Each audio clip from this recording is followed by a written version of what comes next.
All right. So I guess now you understand what the plan was. Absolutely. At Colts Law, we talk Indianapolis Colts football. We're going to stick to what we know, fundamentals and technique, 1% better every day.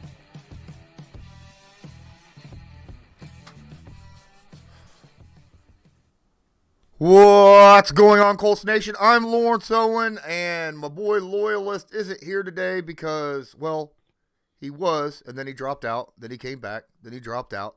We all know what that's like at times with internet service. So, hopefully he'll jump in a little bit.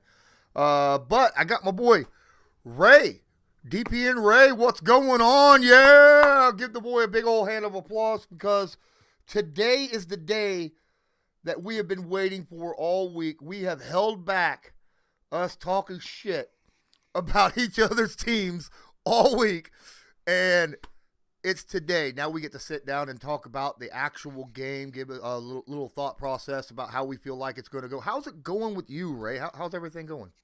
I'm doing very well, thank you, Lawrence. As you know, I hate going on other people's YouTube channels. I'm kind of a big deal. I only do it for special certain people, so I'm happy to be here today. I do favors and I do it for friends. And yesterday I did a favor. Today I'm doing it with a friend.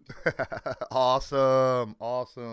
Yeah, so I'm going to jump right into it, man, because I saw it drop on Twitter, the information. Damian Harris, man.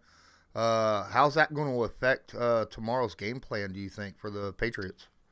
Last time Damian Harris missed a game because of an injury was Ramondre Stevens' breakout game, where he went for over 100 yards, thinking like 120 yards. He averaged almost 5 yards per carry. So Ramondre Stevenson is the future of the New England Patriots. He's an absolute beast. He splits roles with, him and Harris have been splitting roles of late. Harris has more carries on the season because Ramondre ended up in the doghouse at the beginning of the year, and Harris, being the veteran, has been sort of the primary back. However, he's averaging over, I think he's about 4.2 yards per carry. He's doing very well on the ground. He's had to be the featured back a couple of times because of injuries, even against Buffalo when Ramondre Stevenson when Damian Harris had to leave the game with that quad injury. Stevenson was able to pick up the ball and go. So I didn't panic when I saw the injury. The only thing that, I guess, cast doubt in my head and something like that is the moments of what if something happens to Stevenson. We're down to Brandon Bolden. J.J. Taylor's on the COVID-19 reserve list. Obviously, Damian Harris not traveling to Indy. I just get worried about injuries. These are the time of days and the kind of games that I go, wouldn't it be great if we just had Sony Michel just in case? I think Michelle's on a different team. As a matter of fact, he kind of played pretty good with the Rams, didn't he? Over this past weekend. So, absolutely. So, you got that's a first. A Patriots player leaving the Patriots and playing well? What? Generally, they leave and then come back to the Patriots to play well again. Yes. And you have that right now. You have that right. You got two guys in your front seven or your defense that have left the team, come back, and is playing as good, if not better, than what they were before they left in the first place. Give us a little lowdown of those two boys. Yeah. Did you lose me? Sorry, could you the big boss at Dean Blundell has been messaging me, and some shit went down today, so I was just sorry. Could you? I really apologize. Could you? That's why I seem a little distant right now. I'm okay though. Could you repeat the question? You had two guys that had left the team. Okay, that's what I thought you said. Did and crap. I was going to start talking about Jamie Collins and Kyle Van Noy. There you go. But I didn't want to look like an idiot, so that's why I was like, I'm just going to. All right, there we go. So everybody knows everything's fine now. I was never. I was just involved in the middle of. We're good. We're good. Sorry. Just when the guy who the website is named after starts messaging you, you kind of gotta go. Yeah, boss. I got you. I don't have a lot to say about Jamie Collins. He has done well. He's actually used very sparingly on the Patriots since returning this season. I think mainly just because when you look at the Patriots linebacking core, and of course, unless you're a true middle linebacker like Dante Hightower or Juwan Bentley, you're basically all over the place defense. You got Matthew Judon, who's technically listed as a linebacker, does drop into coverage a lot.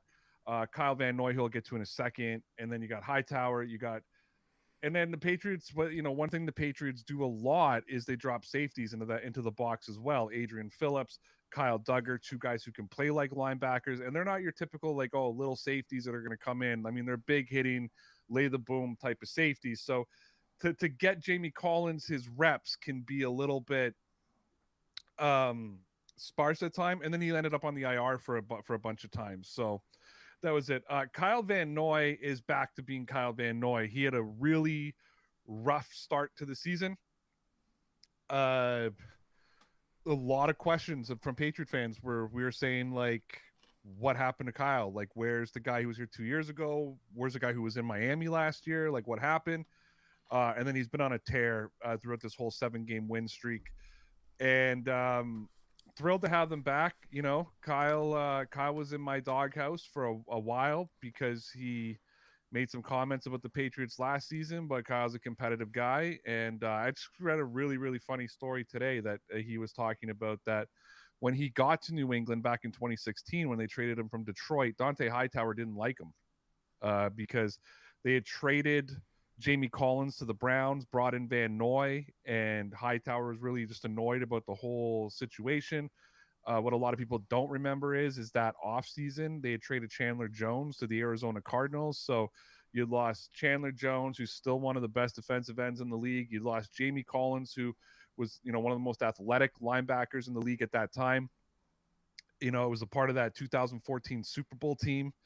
And didn't like Van Noy, and I guess they eventually got things together. Van Noy actually got the green sticker on his helmet at one point, and of course, you win a couple Super Bowls together. That's always gonna, winning always solves everything, right? That's what I always say. Everything is great until you lose, and everything is awful until you win. So it's it. But he's been ripping it up, man. He's just an absolute fantastic player to have on the team. Understands the Patriots system. And this sort of new Patriots locker room that's different than years past. He's definitely one of the guys in there, even though he doesn't have the captain on his shoulder or whatever, or he's not a captain, but he's definitely one of those locker room leaders who are a part of this tight knit locker room that the Patriots have. Loyalist, you got anything you want to ask or add? Yeah, I just how's it going, fellas? Sorry about the delay and stuff.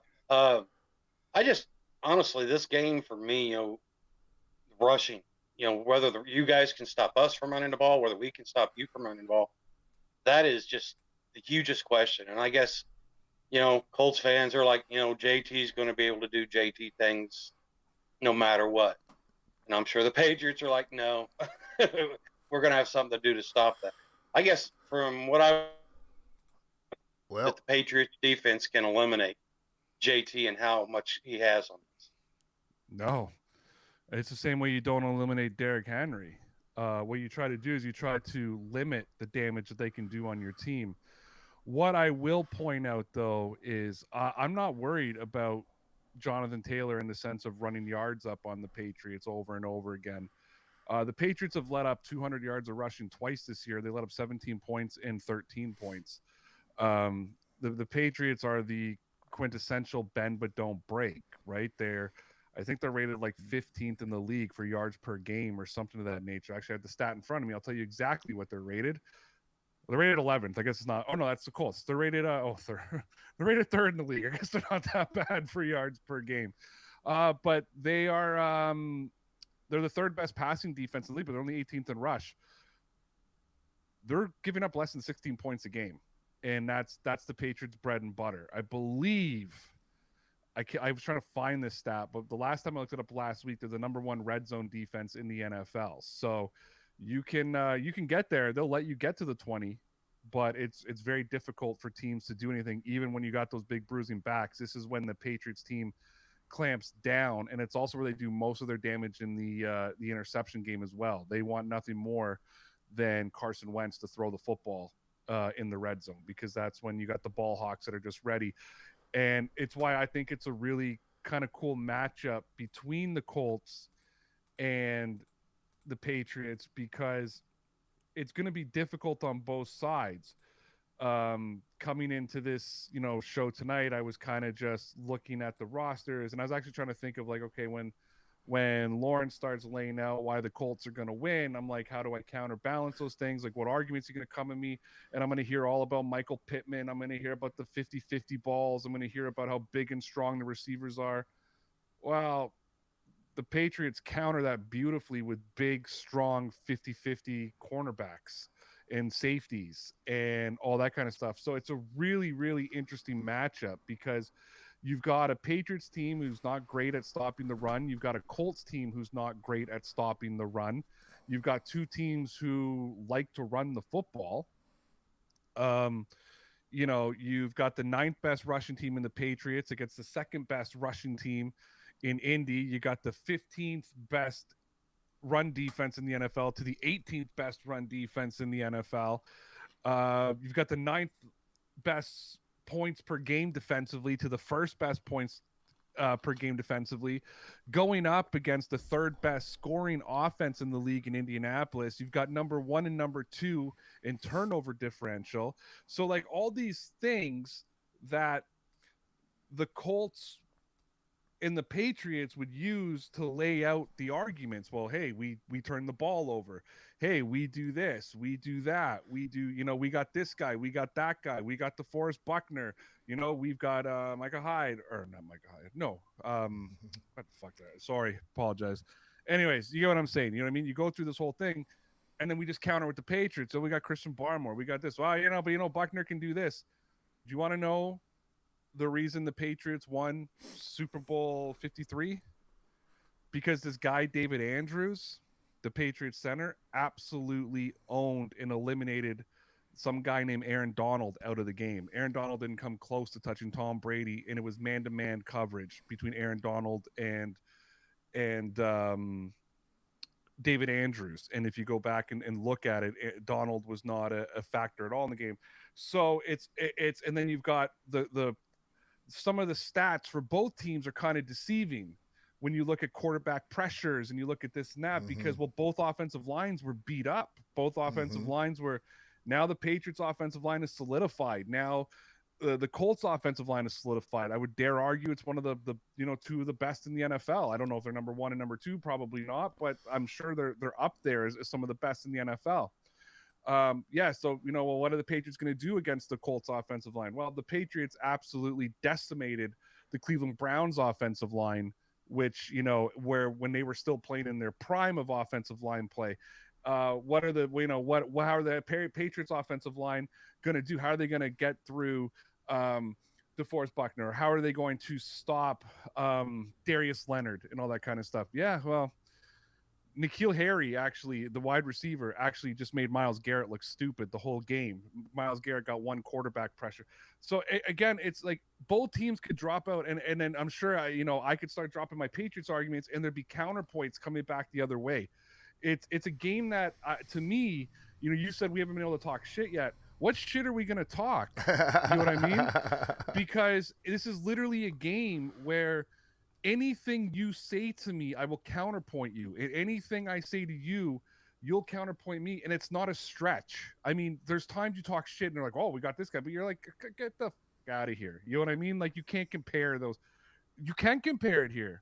J.C. Jackson, Michael Pittman, as a Patriots fan, I love that matchup. You're probably sitting there as a Colts fan going, I love that matchup. You know what I mean? So it's really a really interesting game of how this is all going to roll around, because I think I tweeted I messaged you. You and I were messaging back and forth earlier this week, and I said to you, this is like an inter squad practice game, except it's the best on best, because they do so many things similar. Their roster buildup is similar. Their coaching philosophies are similar in some sense. I was on another Colts channel last night, and for the life of me cannot remember what they're called, so I apologize to them. And it was Bring the Juice. Bring the Juice. Yeah. and I was kind of asked, I said, like, what are you hoping for in this game? Like, what are you hoping? And I said, I just hope Eberflus goes into an umbrella defense, because in the Patriots, well, That's my hope. Go into your umbrella zone. The Patriots will kill you up the middle of the field.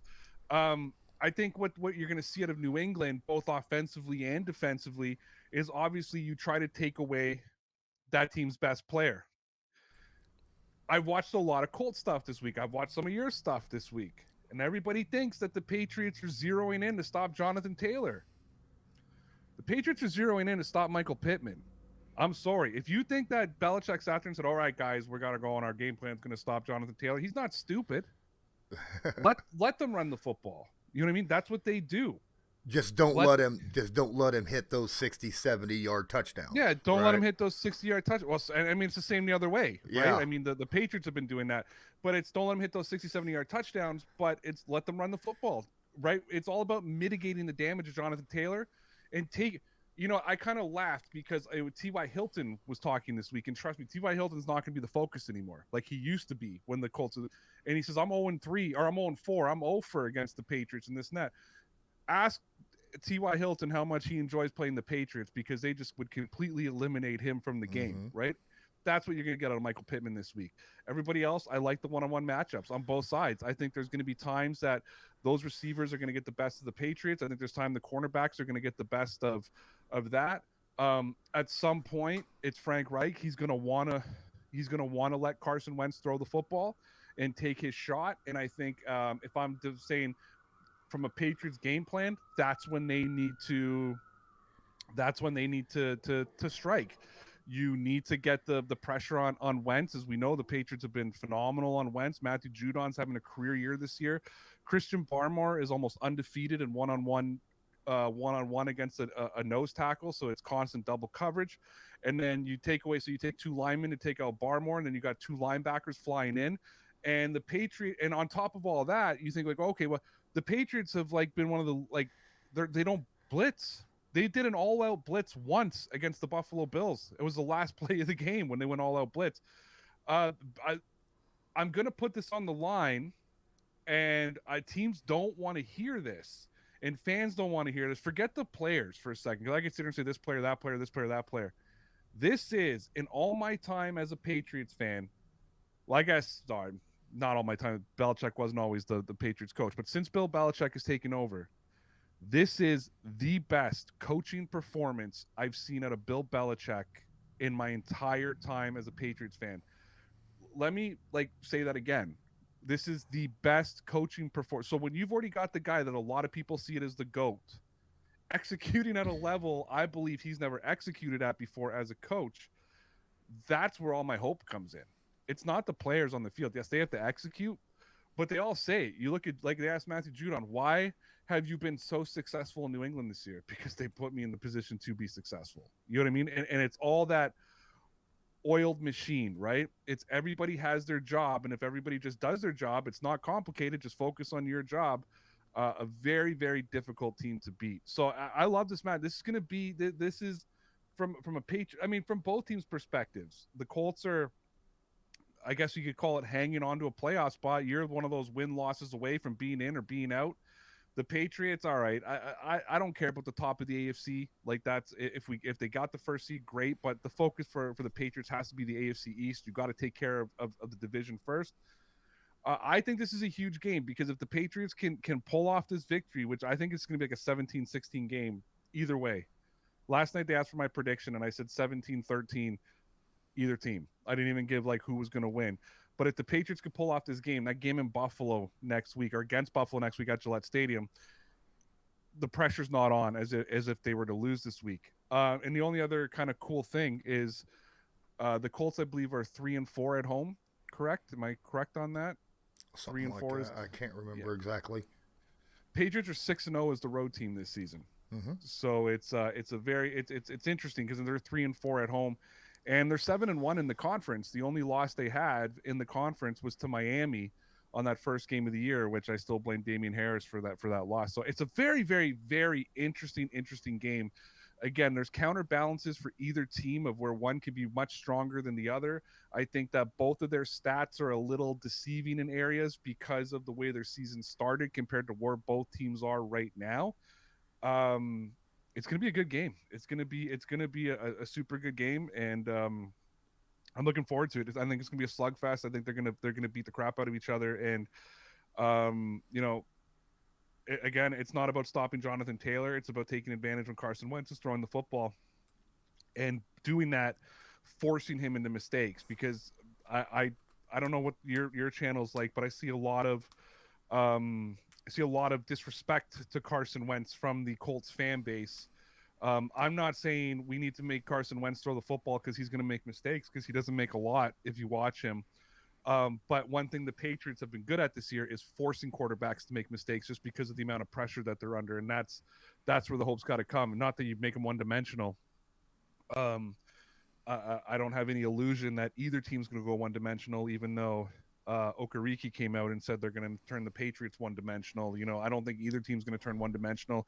I think both offensive coaches as well are too good to make their teams one-dimensional. As soon as you start the Colts start stopping the middle and loading that box, they're going to start crack blocking, and they're going to start doing end arounds, and they're going to start screwing everything else up, right? So I think it's going to be really good. I'm really looking forward to the game. Like I said, I think that there's so many counterbalances in this game. Any argument you could lay at me, I'll lay an argument back, and vice versa. It's too close to call as far as I'm concerned. Okay, so I'm going to let you take a breath, because that was a 15-minute straight rant. So you take your breath. While he's taking a breath, ladies and gentlemen, please smash that like button, hit subscribe if you're not subscribed, tag that notification bell so that you are notified next time I go live. And I'm going to drop some promotion on ads and stuff right here, right now.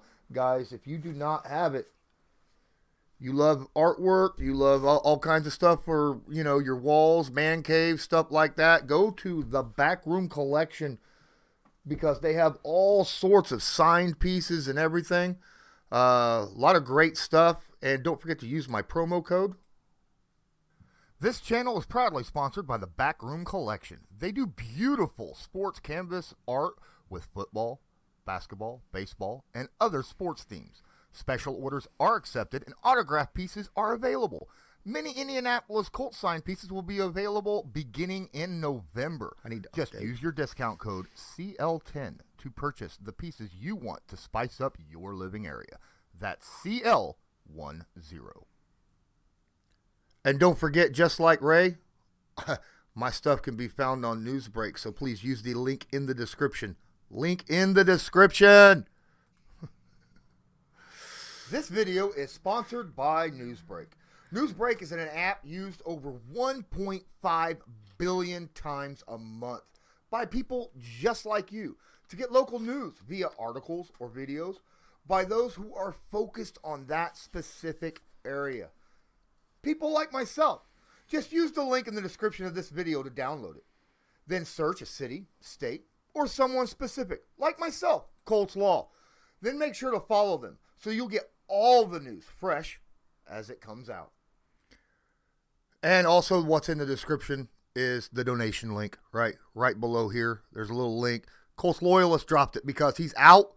So he dropped money to get a word in edgewise because Ray was just going, which is okay because that's why I brought him on here.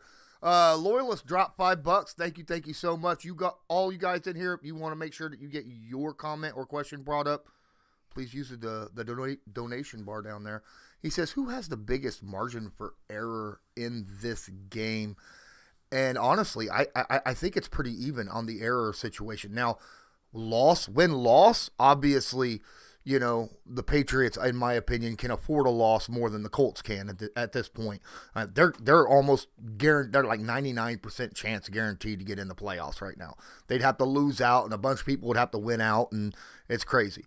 If the Patriots can win one more game, yeah, and they still have Jacksonville coming up, that's going to make them 10 and whatever, 10 the season, 10-7 end the season. That's probably going to be enough to make the playoffs. Yeah.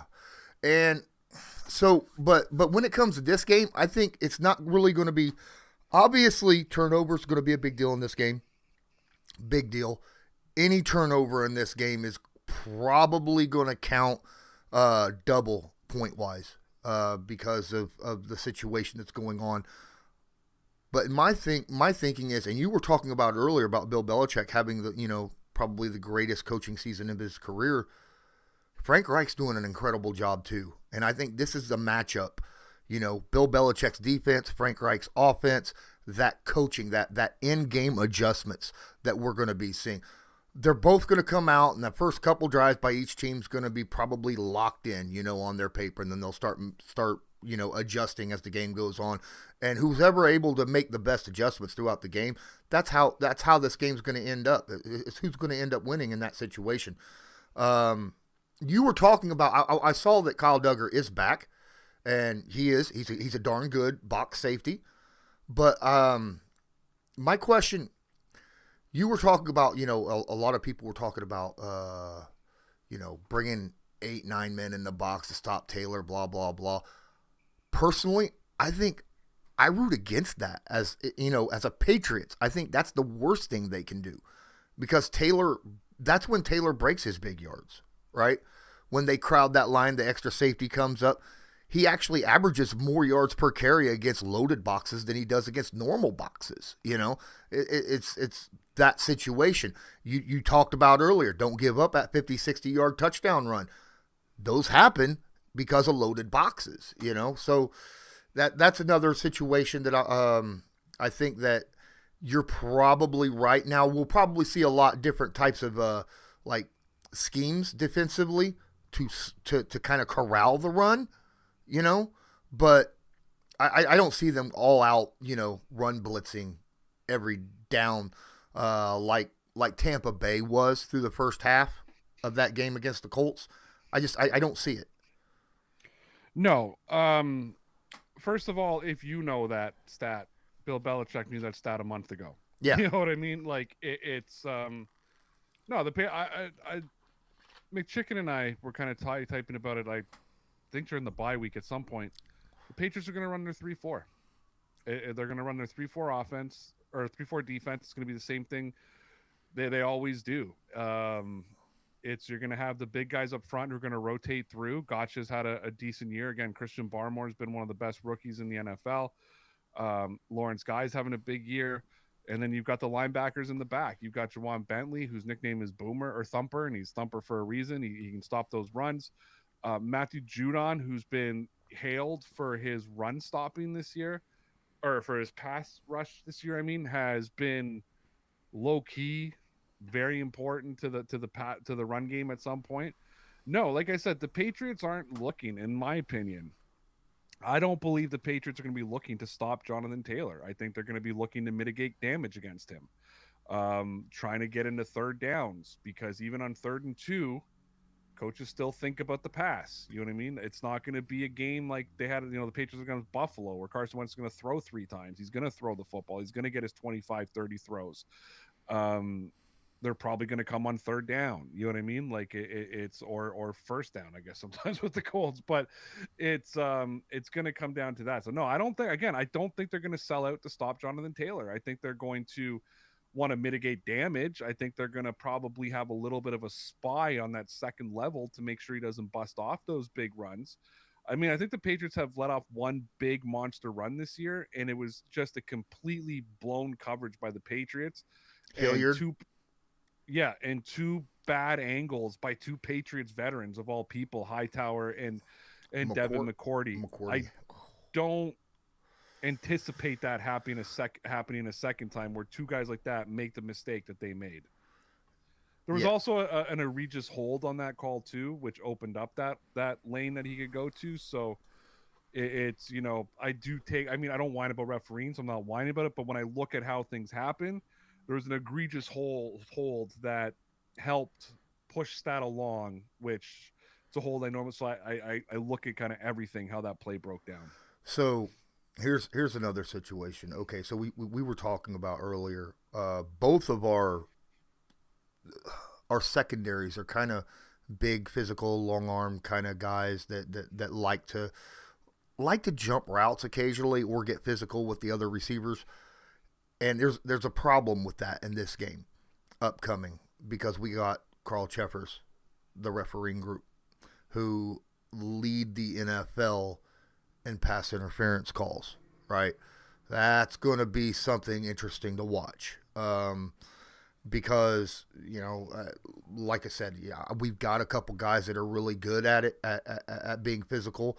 Rock Ya-Sin is a very physical corner, but at the same time, he can also get handsy. Some of your guys' corners, very physical, but also could get handsy. So that's something that, obviously both teams, both coaching staffs know about it. They're going to have to, tell your guys, hey, you gotta have to change adjust how you play just a little bit in this game. When I was talking to DeQuell, or earlier this week, I said, do you scout referees like you scout teams when you're playing? He says, absolutely you do. You adjust. What they're most likely going to call against you. So you have to adjust how you play against those types of referees. So, yeah, in my opinion, this is not a game. I was just sitting there saying shit talking for the fun of it because honestly, I'm not a shit talker. Everybody knows I'm not a shit talker. No, you can't talk shit in this game because there's just too many counterpoints to talk shit. That's why I've stayed quiet this week. I've stayed quiet this entire week because what am I going to say? You know what I mean? Everything I would put out there, someone would tweet out the other way. I only have one criticism for the Colts, and it's not just the Colts that do this. And maybe this is where I'm becoming old and grumpy. Like I'm becoming that guy sitting on his porch talking about how things used to be. I hate the chuck it pass interference plays. And and I see the Colts run plays that it's okay, we're going to run this play and either we're going to hit it big or there's going to be a pass interference called. You know what I mean? Like it's one or the two. And it's not just the Colts that do this. It's not just in Indianapolis that does this. I'm drawing a blank right now, but there's a couple of teams that do. Washington does it. I call them the chuck interference plays. If I'm the Patriots this week, I'm not giving that opportunity. I'm not giving, and you always like respect the speed. I'm taking my chances of being blown up on a big play. I'm not respecting the speed. If you got a crew that's going to call pass interference on ticky-tack stuff, you've got a team that's known for throwing those those long bomb pass interference calls. I'm jamming at the line of scrimmage. You have 5 yards of contact, and I am just banging. I'm putting my most physical guys on them, and I'm just banging, and hoping that my pass rush can get to Carson Wentz before whoever it is, Michael Pittman, T.Y. Hilton, is able to break their run and get off. You're going to get burnt from time to time, but it also becomes demoralizing as a wide receiver when you're trying to get off the line and you're just getting hammered, right? And I'm not talking just getting handsy. I'm talking, if I'm Belichick, my game plan is to bang them, knowing I'm probably going to get burnt on a couple big plays, and I would have a high safety for that in the middle of the field, and I'm banging off the line of scrimmage. Otherwise, if the Patriots, my concern is if the Patriots respect the speed, they're going to get called on at least 3 pass interference calls. And I think they're going to be like 40-yard, 50-yard pass interference calls. And it's a concern I've had all week leading into this game. And the Patriots have no problems going to man-to-man, but they are a team that respects the speed and will line up 3-4 yards back to respect the speed. I want Belichick to have them right on top of the receiver, and I want them just to get physical. And then those situations, you could possibly get the penalty the other way, where now you're getting the hands to the face penalty and that kind of thing coming off the offense because they're just trying to get free. So it's that's my only concern for this. If I see J.C. Jackson lining 4 yards back on some guys, I'm going to start getting a little bit antsy of what's coming. Well, it's kind of weird because with the Colts, you can kind of tell when they're going to go for a deep pass. You could kind of see it because most generally, they run a 21 offense. They got 2 tight ends, a running back, 2 wide receivers. Most of the time, those wide receivers, obviously, Michael Pittman Jr. on one side, big physical guy who can block, right? To help in the run game, just like the tight ends. The other guy was either Pascal or Doolin. Pascal, big dude, can block. Doolin, learning how to block, actually getting a lot better at it, but he's more of a big speed guy. He showed it up last game.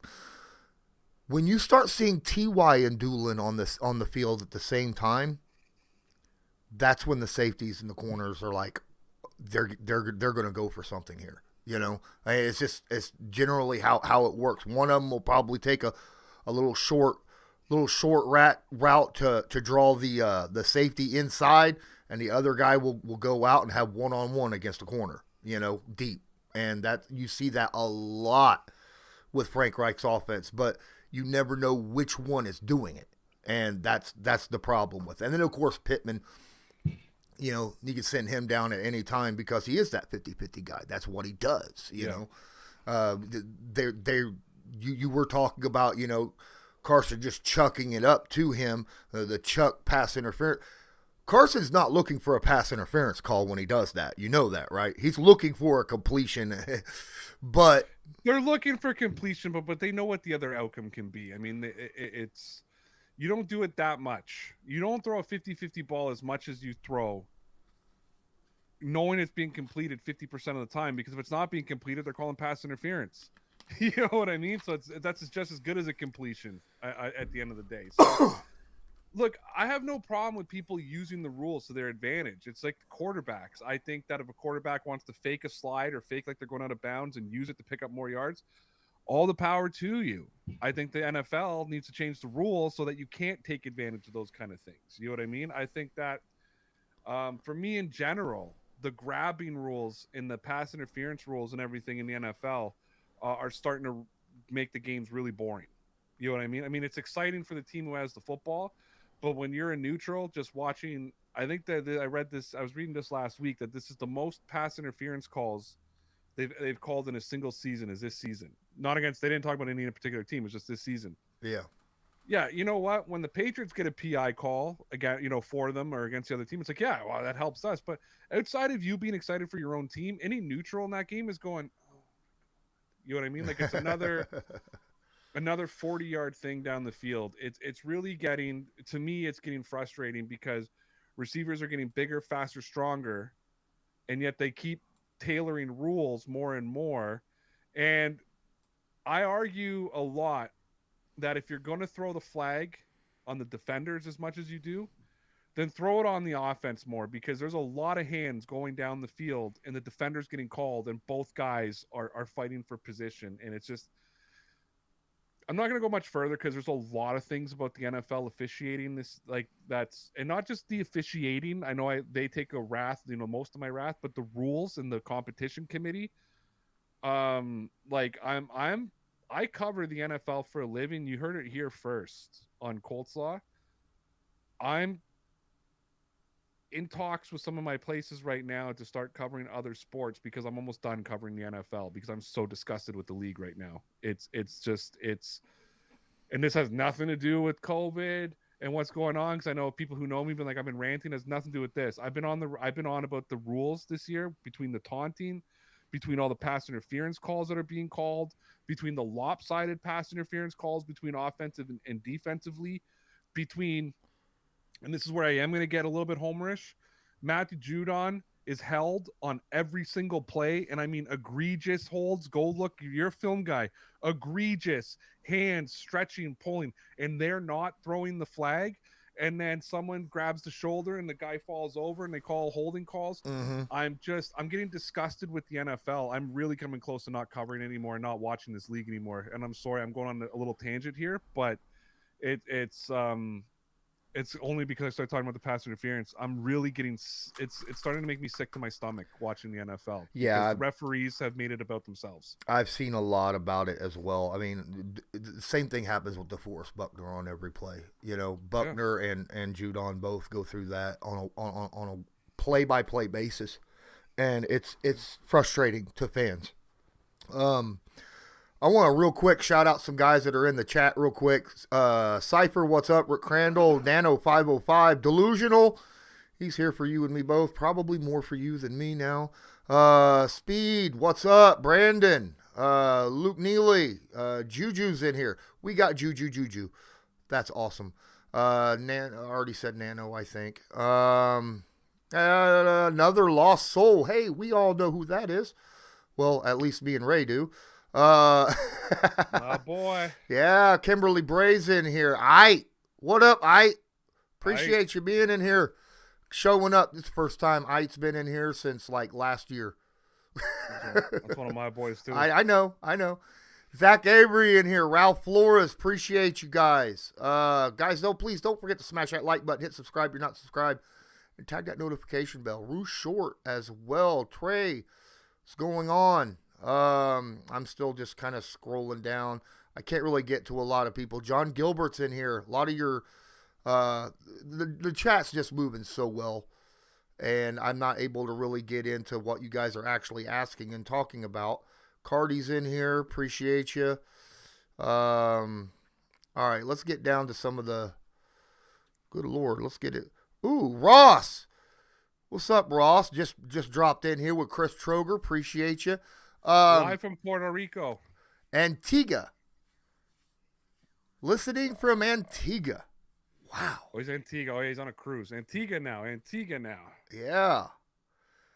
Brandon says, hope you're having a blast, Ross. Nomadic Brian's in here. They should have a tea and cucumber sandwich break in the NFL games today. Yes, sir. That would be off every time something happened. They could have had like 15 of them during that period yesterday in that game. Oh my goodness, when dude went down. I think every time like there's a quarterback sack, and I mean obviously if you sack the quarterback legally, it's going to be roughing the passer. So after you get the flag, they should help the quarterback. You know what they should do? You know when like things kind of get heated and they start pushing, separate the guys, bring them to the sidelines. You're not restarting the game until you bring all the guys who are pushing each other to the middle of the field and have them all shake hands and apologize to each other. Before and that the referee will not blow the whistle until they stand at the middle of the field and shake hands and apologize to each other and show the kids out there what good sportsmanship really is. And then they all have to line up and do the chicken dance. Absolutely. And you know what? And instead of throwing guys out now of games, right? You know what? You sit them down and you put them in a timeout, right? You sit them in a timeout. You have them think about it, come out, shake hands, and then they can start the game. Well, even hockey has 2 minutes for instigating, right? Exactly. Yeah. 100%. All right. The sport used to be played by men. You know what? Tom Brady said it the other day. He said, the defenseless receiver hit, right? The defensive receiver play. He said he hates that call. Now, it's easy for a quarterback to say that, right? You're not the one across the middle of the field. However, he always says all the time, he goes, 9 out of 10 times, it's the quarterback's fault. It's the way the quarterback puts the football, and it's just a bang, bang thing, he said. So it used to be that a quarterback wouldn't make that throw because you're protecting your receiver. Now they make that throw because they know, okay, if it happens, we're going to get the penalty or he's going to make the catch. Like there's, you know what? I never thought I'd get to that point in my life where I'd be like, in my day, but I'm really becoming that grumpy, cynical, like it's not the game I fell in love with type of guy. It's true. And I'm all for player safety, but I think that you can have player safety without compromising some of the things. You know what? Because nobody wants to see what happened to the tight end yesterday in that game for the Chargers. That was awful. No. But getting handsy down the field between receivers and just letting two guys battle for each other is not anything to do with safety. That's competitive advantage. Exactly. I don't think we should go back to the old days where you could bear hug a guy and slam him to the ground. But I think that suplex. I think that you should be able to jockey for position and put your hands and, you know what I mean, and wrestle and fight and I mean those are the best games when you just see two guys battling it out down the field and trying to push. And I don't mind push-offs. Let there be push-offs, but then there's push-backs. You know what I mean? Like I think that it just changes the strategy of how guys go. Again.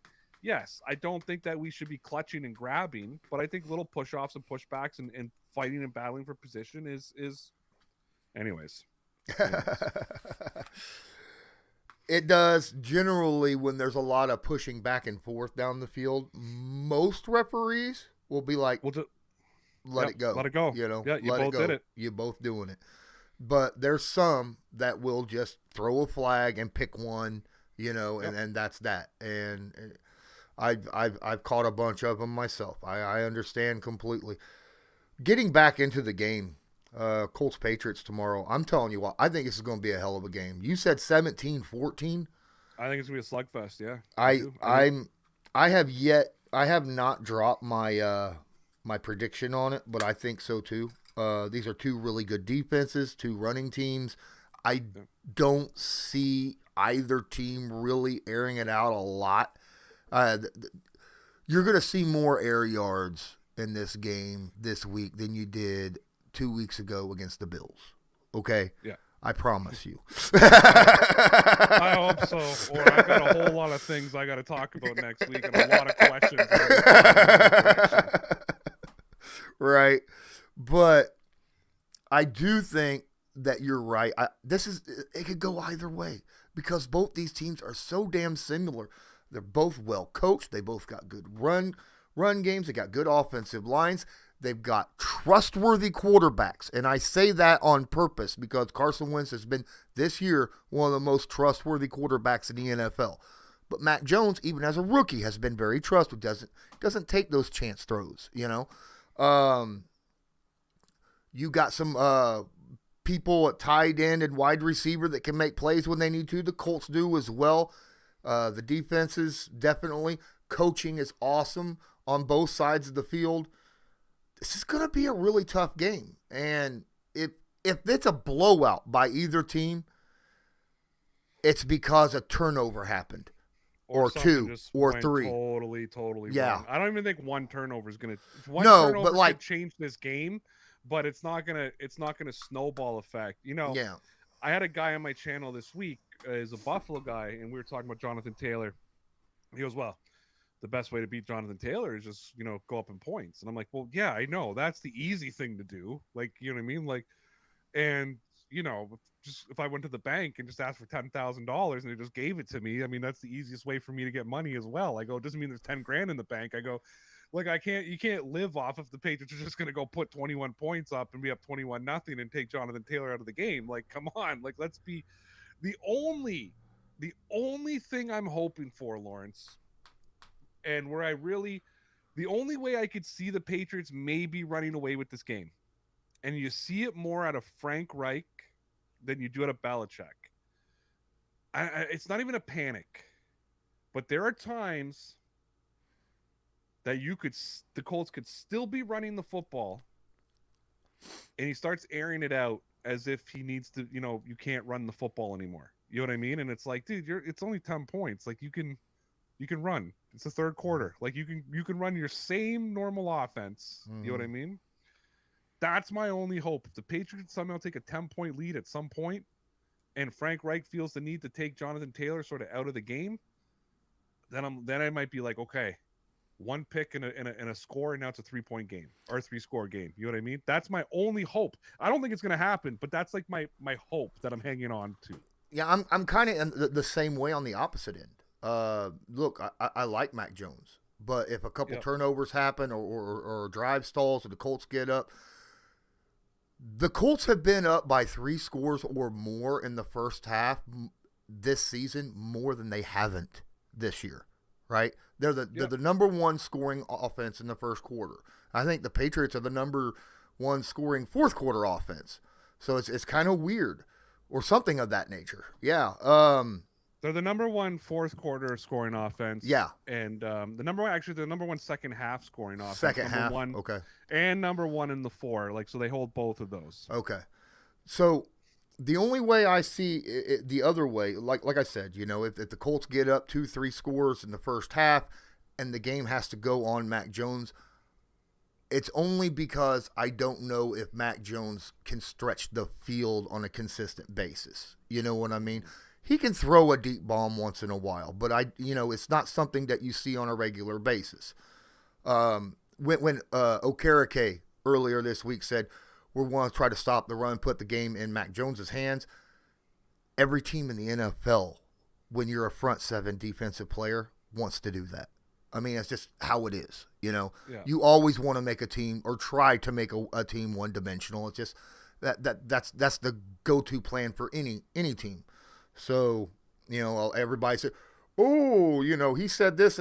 It's not a secret.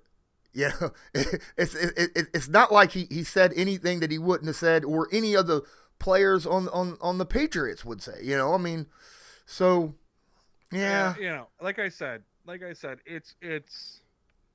it's gonna be it's a game. It's gonna be a great game because, like I said, any point I make, you can counterpoint. And you're like, well, if they go up 3 scores in the first half, in the last 7 weeks, the Patriots have only let up 3 scores once, let alone 3 scores in the first quarter or first half. They let up 3 scores once, and the only reason they let up 3 scores was in the Chargers game. It was a garbage time touchdown. The Patriots were up 2 scores. There was like 3 minutes left in the game, and the Patriots were in their prevent defense, and a touchdown came.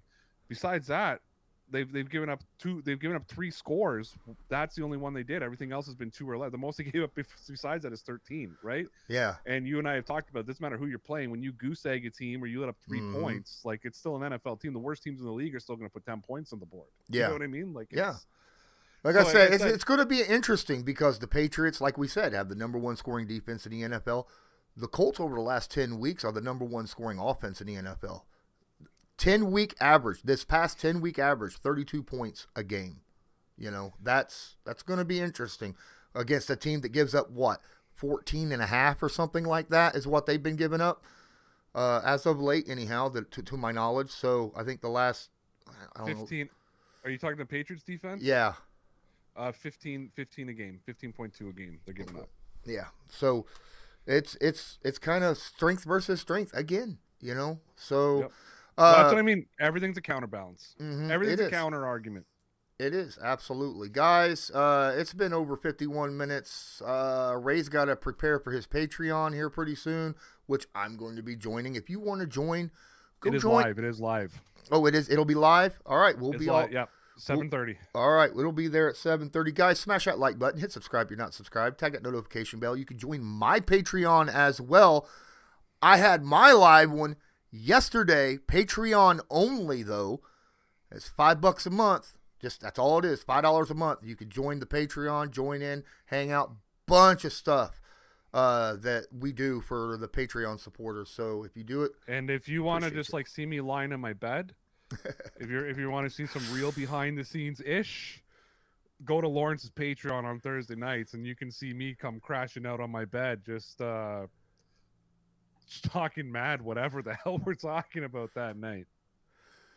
Gogeta's in here. Gogeta's in here, kind of trolling. He says Mike White threw 2 touchdowns in the first quarter. He threw 1 touchdown in the first quarter, and then the other guy came in and threw.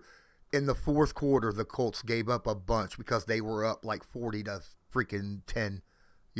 So they went into umbrella defense. Most teams do that except for the Patriots. The Patriots like to step on people's throats, which I have a utter respect for. Utter respect for that.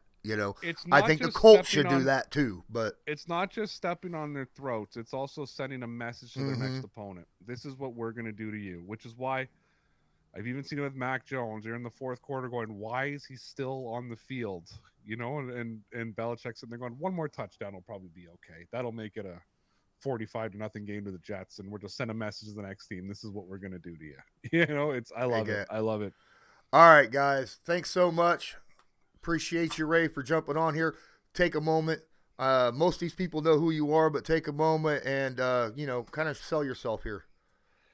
Yes, sir. Well, you can find me on the Newsbreak app. Just look up Ray Rauth, RayRauth. Follow me on Twitter. That's where I'm the most active, at DPN_Ray. You can see it right over here, right there, at DPN_Ray.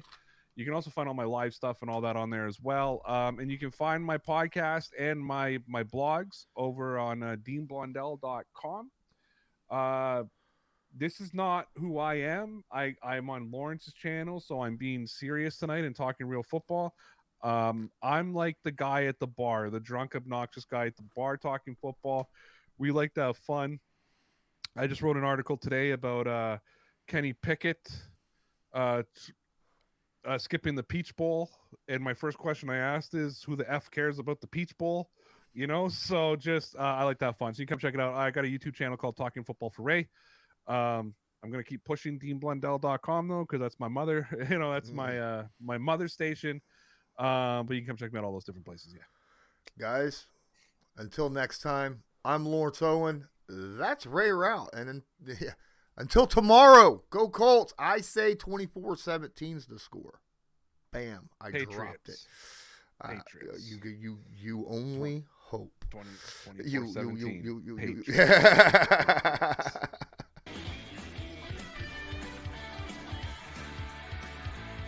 Just because a player's not a household name doesn't mean we can't make him a household name.